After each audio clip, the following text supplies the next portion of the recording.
மேற்கு தொடர்ச்சி மலைப்பகுதியில் பெய்து வரும் கனமழை காரணமாக களக்காடு தலையணையில் வெள்ளப்பெருக்கு ஏற்பட்டுள்ளது.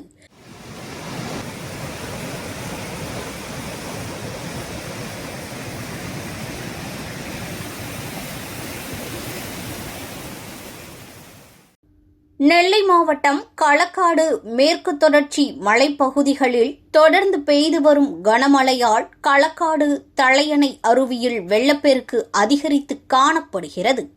மேற்கு தொடர்ச்சி மலை அடிவாரத்தில் அமைந்துள்ள இந்த தலையணை அருவியில் உள்ளூர் மக்கள் மட்டுமின்றி வெளி மாவட்டங்களிலிருந்தும் ஏராளமான சுற்றுலா பயணிகள் குளிக்க வருவது வழக்கம்.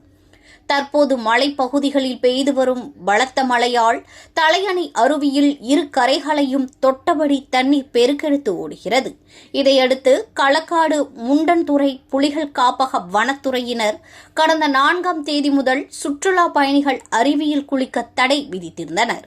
இந்நிலையில் தொடர்ந்து நீர்வரத்து அதிகரித்து வருவதால் குளிப்பதற்கு மட்டுமல்லாமல் சுற்றி பார்ப்பதற்கும் வனத்துறையினர் கடந்த 10 நாட்களாக தடை நீட்டித்துள்ளனர்.